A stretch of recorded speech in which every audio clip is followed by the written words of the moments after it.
5 easily. এটার perfect square কত? 7। আর এটা কত? 4।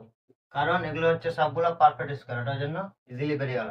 এবার আমি যদি তোমাকে বলি যে এটার মান বের করো, তো কত আসবে? এটার মান যদি বের করি, এবার এটাতে ভালোভাবে লক্ষ্য করো যে 10 থেকে যেটা কম পারফেক্ট স্কোয়ার কত? √9।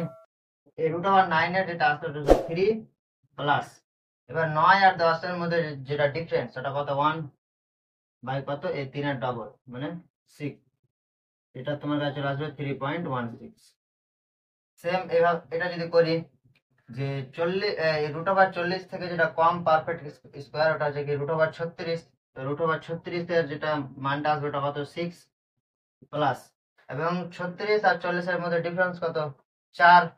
তো 4 বাই কত? 6 এর ডবল কত? 12।